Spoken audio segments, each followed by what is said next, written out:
Soyez un prédicateur inspiré. Avez-vous déjà vu un prédicateur renfrogné? Avez-vous déjà vu des prédicateurs qui prêchent sur la joie du Seigneur? Avez-vous déjà vu cela? Ne soyez pas de cette sorte. Souvenez-vous de cette déclaration. Le monde, les gens auprès de qui vous exercez votre ministère, ont des problèmes. Ne leur donnez pas davantage de problèmes. Ne pensez pas que votre mission consiste à effrayer les gens ou à les condamner. Ne soyez pas le genre de prédicateur qui se réjouirait à l'idée que l'enfer soit assez brûlant pour consumer ceux qui ne croient pas en vous. Ne soyez pas ce genre de prédicateur. Je dis toujours aux gens, quand je lance une invitation à accepter Christ, et que je leur demande, en présentant pour eux le plus beau plaidoyer possible afin qu'ils acceptent Christ, je leur dis toujours que, s'ils ne le font pas, Dieu ne se mettra pas en colère contre eux. Il attendra simplement et fera preuve de patience envers eux jusqu'à ce qu'un autre prédicateur arrive, un prédicateur qu'ils aimeront peut-être davantage que moi, et peut-être que celui-là saura les persuader, et ce sera très bien ainsi. Ne soyez pas le genre de prédicateur, je parle d'inspiration, ne soyez pas le genre de prédicateur qui, lorsqu'il monte en chair, fait éteindre les lumières. Non, soyez plutôt celui qui les fait s'allumer. Que votre sourire, votre bonheur, votre visage, votre maintien fassent comprendre aux gens que vous allez leur apporter quelque chose de bon et que vous valez la peine d'être écouté. Je m'émerveille du nombre de prédicateurs tristes que nous avons. Je pensais qu'ils étaient tous en Russie, mais ce n'est pas le cas. Êtes-vous vivant? Je vous le demande, êtes-vous vivant? Permettez-moi de vous lire quelque chose que Jésus a dit, simplement pour l'insérer ici avant d'entrer dans la leçon, dans Jean 5 verset 25. En vérité, souvenez-vous-en, c'est un bel aparté, pas une grande doctrine, mais un bel aparté Jean 5 verset 25. En vérité, cela signifie, je veux vraiment que vous saisissiez cela correctement. En vérité, je vous le dis, je le pense réellement. L'heure vient. Or, il était là parmi eux. La rédemption n'avait pas encore été payée. Il n'était pas encore mort, ressuscité, puis assis à la droite du Père, de sorte que le Saint-Esprit puisse revenir, cela n'était pas encore arrivé. Mais il se réjouissait tellement de sa mission, parce que c'était précisément de cela qu'il s'agissait, et c'est aussi de cela qu'il s'agit dans votre mission, l'annoncer. Et il en était si heureux qu'il ne pouvait pas garder le silence à ce sujet. Il dit, en vérité, je vous le dis, l'heure vient, et elle est déjà venue, où les morts entendront la voix du Fils de Dieu, et ceux qui l'entendront vivront. Êtes-vous mort? Je republie le livre Message d'Etworks. Procurez-vous ce livre si vous le pouvez. Si vous ne le pouvez pas, alors nous essaierons de vous le donner, mais il ne sera pas sorti de presse avant quelque temps. Mais c'est un nouveau livre, et je veux que vous l'ayez. C'est tellement important. Et j'en ai écrit l'introduction, en l'intitulant « Vous pouvez revenir d'entre les morts ». Je pense que le plus grand besoin des prédicateurs et des étudiants de la Bible, c'est de savoir être heureux. Vous savez, j'ai entendu quelqu'un dire un jour qu'on ne peut pas, enfin de toute façon, on ne peut pas prêcher la bonne nouvelle avec colère. Il faut prêcher la bonne nouvelle avec joie. Nous sommes l'espérance du monde. Le monde est notre espérance. Nous avons le meilleur message du monde. Aucune autre religion sur la terre ne dit aux gens ce que nous leur disons. Souvenez-vous-en. Regardez les musulmans. Regardez comment ils tuent tout le monde. Regardez comme ils sont durs. Des personnes précieuses. Mais Mahomet n'a jamais rien enseigné sur l'amour. Le saviez-vous? Jamais. Les musulmans ne connaissent rien à l'amour. Cela devrait pourtant être tout ce que nous connaissons. Êtes-vous vivant? Vous pouvez revenir d'entre les morts. Laissez-moi vous lire quelque chose que j'ai trouvé un jour. Au fait, que signifie l'inspiration? Cela signifie j'aime cela. Et je vous le demande, êtes-vous inspiré? Cela signifie stimuler une personne à une action créative. C'est beau, n'est-ce pas? Êtes-vous créatif? Ou bien pensez-vous seulement ce que d'autres ont pensé à votre place? Vous savez, dans la religion, il ne nous est pas permis de penser une pensée nouvelle. Il ne nous est permis, si vraiment nous nous conformons à notre religion, que de penser les pensées qu'un pontife quelconque a pensées pour nous et approuver. Cette pensée-là, vous pouvez la penser, mais autre chose, c'est non, non. Eh bien, êtes-vous vivant? Êtes-vous inspiré? Inspirer, c'est stimuler une personne à une action créative et à une pensée créative. L'inspiration.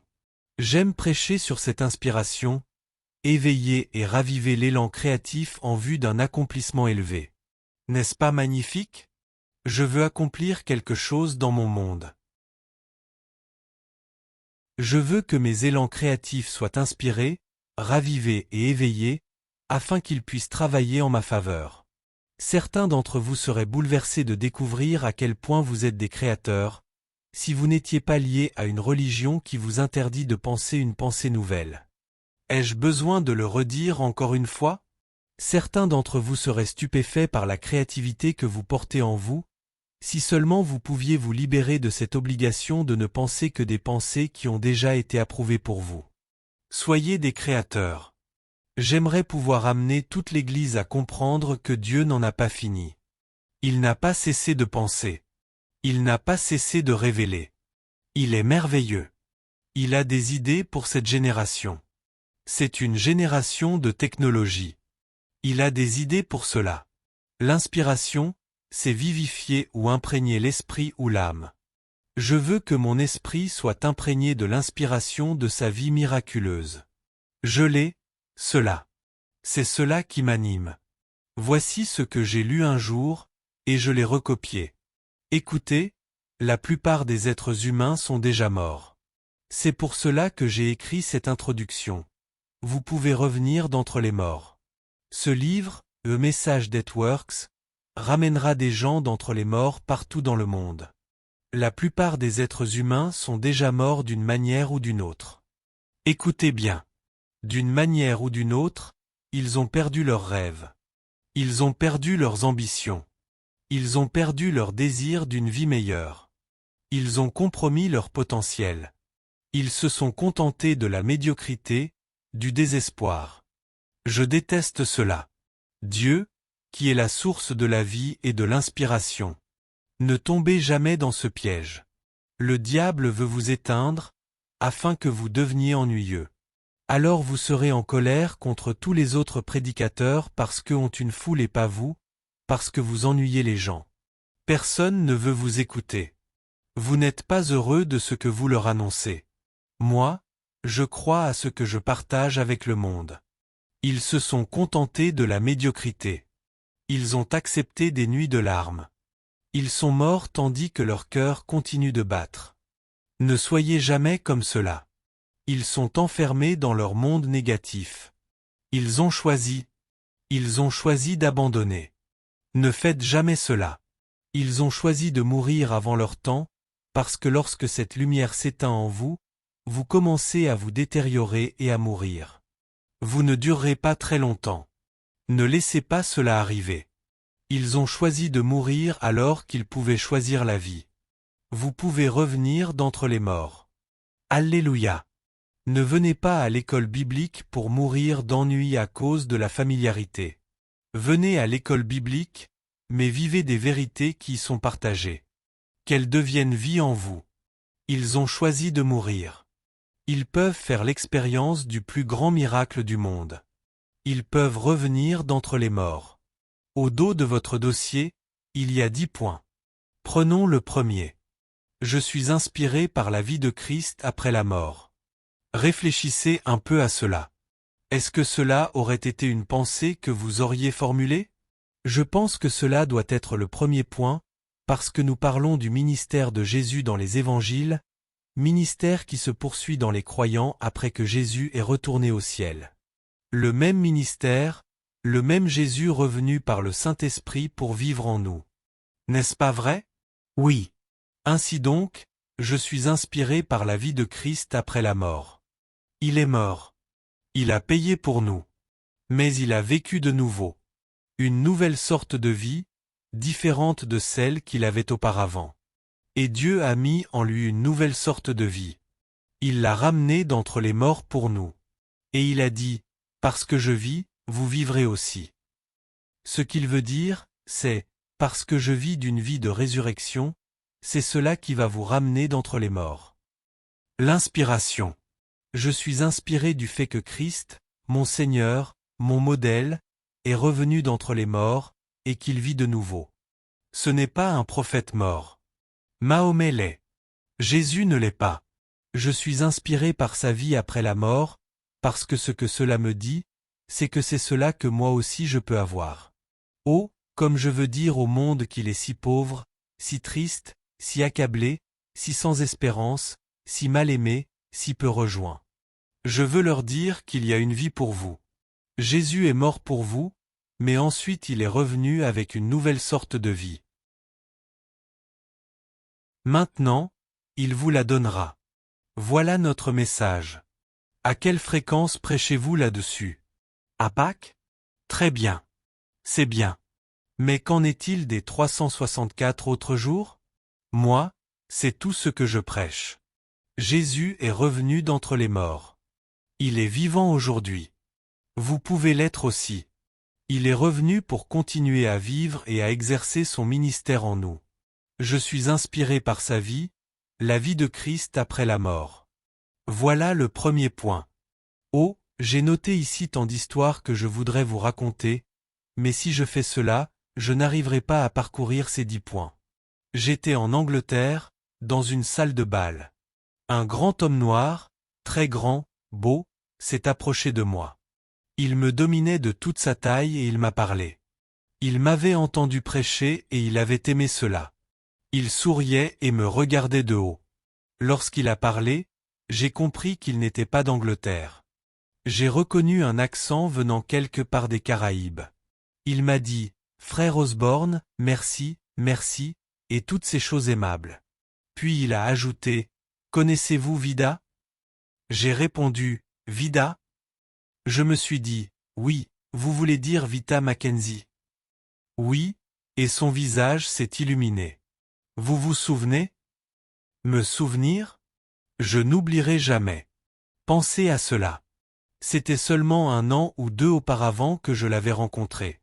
Et Vida, cela remontait à 1949. Lui n'était même pas encore né en Jamaïque. 4 femmes l'avaient amené dans une brouette jusque dans la Réunion. Elle avait subi une paralysie totale, une attaque qui l'avait laissée dans le coma. Elle n'avait pas ouvert les yeux, elle n'avait pas cligné des yeux. Sa langue pendait depuis 4 jours. Et ces 4 femmes l'avaient amené là. Il voulait savoir si je me souvenais de Vita Mackenzie. Il a dit, « Ma mère faisait partie de ces 4 femmes qui l'ont amenée. » Vita a été guérie. Pourquoi a-t-elle été guérie? J'ai tourné autour de sa brouette pendant un bon moment, en la regardant, en pensant à la vie qui est en moi. Elle peut avoir cette vie. Alléluia. Parce que je vis, vous vivrez aussi. Qu'est-ce que j'ai lu dans ce verset que j'ai noté? Jean 5 verset 25. En vérité, je vous le dis, l'heure vient, les morts entendront la voix du Fils de Dieu, et ceux qui l'entendront vivront. J'ai entendu, je vis. Avez-vous entendu? Bien sûr. Oui. Alléluia. Je me suis penché vers sa main et j'ai crié d'une voix forte. Vida, ouvre les yeux au nom de Jésus et sois guéri. J'ai attendu. Silence. Tout le monde regardait. Puis, peu à peu, elle a ramené sa langue dans sa bouche. Elle a tourné la tête. Elle a cligné des yeux, a regardé vers le haut. Je l'ai prise par la main et je l'ai relevée. Elle s'est tenue debout. Elle était guérie et elle est rentrée chez elle en marchant. L'inspiration. L'inspiration. Alléluia. Soyez un prédicateur inspiré. Je suis inspiré parce que Jésus est revenu d'entre les morts. Gloire à Dieu. Je ne suis pas mort. Je ne suis pas un prédicateur mort. Ne le soyez pas. Le monde ne veut pas de vous ainsi. Non, la dernière chose que le monde veut, c'est déjà un prédicateur. Ils n'en veulent pas. Mais pire encore, c'est un prédicateur mort, quelqu'un de fade, d'insipide. Ne soyez pas cela. Méditez sur les choses qui vous font sourire, qui vous rendent heureux. Vous savez, vous êtes ce que vous choisissez d'être. Votre expression, votre démarche, votre manière d'être avec les gens dépend entièrement de ce à quoi vous pensez, et vous avez le contrôle de ce à quoi vous pensez. J'ai dû apprendre cela après la disparition de Daisy. Nous étions amoureux depuis 54 ans. Lorsque cela a été brisé, j'ai perdu la meilleure moitié de moi-même. Elle n'était plus là. J'étais seul. Je ne savais plus qui j'étais. Il m'a fallu plus d'1 an. J'ai écrit ce livre. Je l'ai intitulé « Je vais lui donner un autre titre pour la prochaine édition et l'appeler La vie ». Mais j'ai écrit ce livre pour m'exprimer.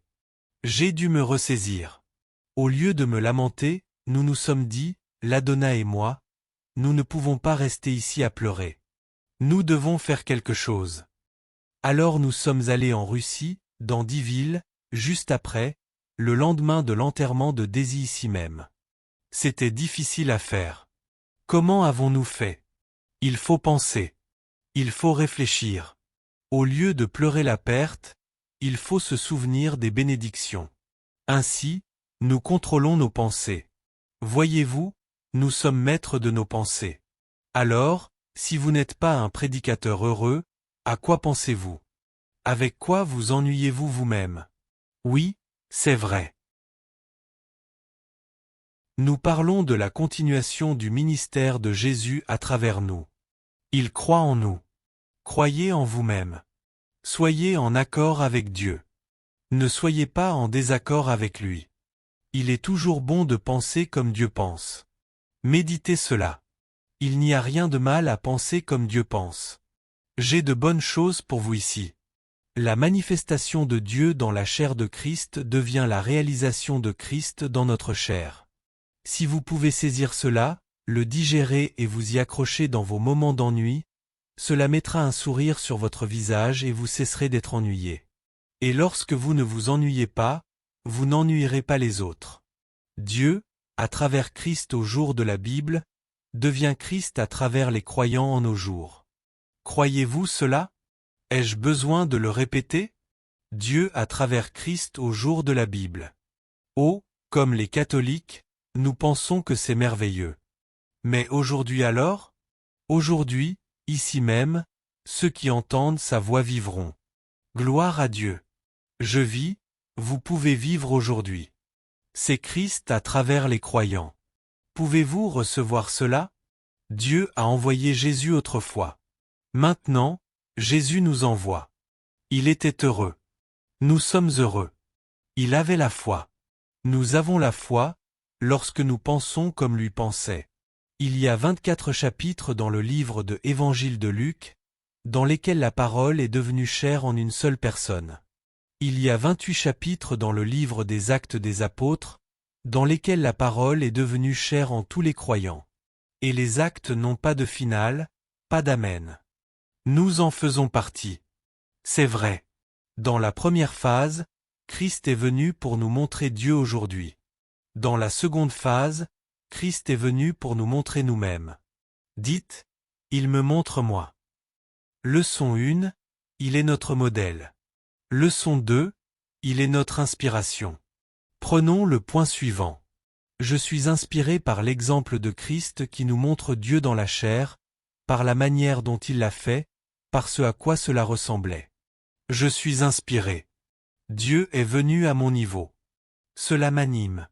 Jésus leur a dit, « Si vous me voyez, vous voyez le Père. » Dieu est venu à mon niveau dans la chair.